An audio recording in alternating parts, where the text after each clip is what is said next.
எனவே நாம் அந்த ரமதானை முழுமையாக நாம் பயன்படுத்தியாக வேண்டும். அதனால்தான் நபிகள் நாயகம் ஸல்லல்லாஹு அலைஹி வஸல்லம் சொல்லுவார்கள், ஃபர்ஹத்தானி லிஸ்ஸாயிமி, நோன்பாளிக்கு 2 வகையான சந்தோஷம். ஒன்று, நோன்பு திறக்கின்ற நேரத்தில் ஏற்படுகின்ற சந்தோஷம் எல்லோருக்கும் தெரியும்.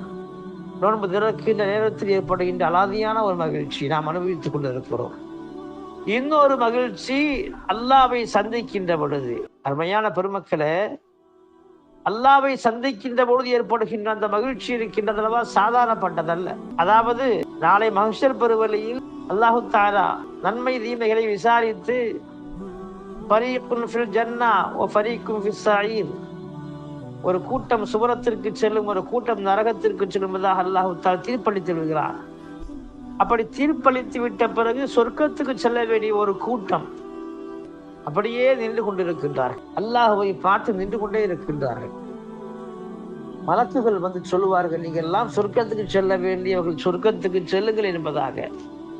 இல்லை இல்லை, நாங்கள் சொர்க்கத்துக்கு செல்லவில்லை. உலகத்தில் வாழ்கின்ற பொழுது அல்லாஹ்வை நாங்கள் பார்க்கவில்லை. ஆனால் அல்லாஹ்வை தொழுதோம், அல்லாஹ்வை வணங்கினோம், அவனிடத்தில் உதவி கேட்டோம், அவன்தான் கிருபை செய்தான். ஆனால் இப்பொழுது நேரடியாக அல்லாஹ்வை பார்த்து கொண்டிருக்கிறோம். எனவே இது எங்களுக்கு போதுமானது, சொர்க்கம் எங்களுக்கு தேவையில்லை. மலக்குகள் அல்லாஹ்விடத்தில் சொல்வார்களாம், யா அல்லாஹ், இந்த மக்கள் வர மறுக்கின்றார்களே என்பதாக, அவர்களை நீங்கள் இழுத்து செல்லுங்கள் சொர்க்கத்துக்கு என்பதாக.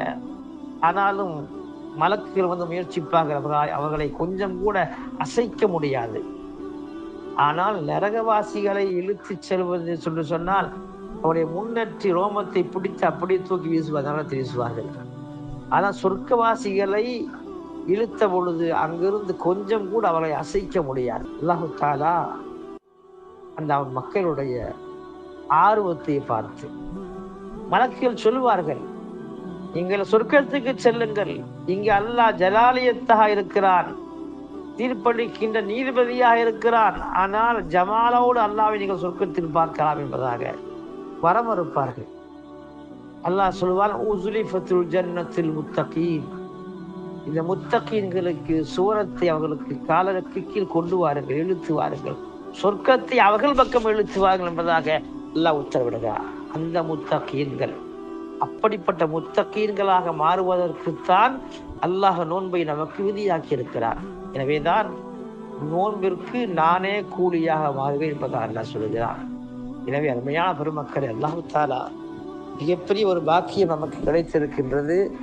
ரமலான் நம்மை வந்து அடைந்திருக்கின்றது.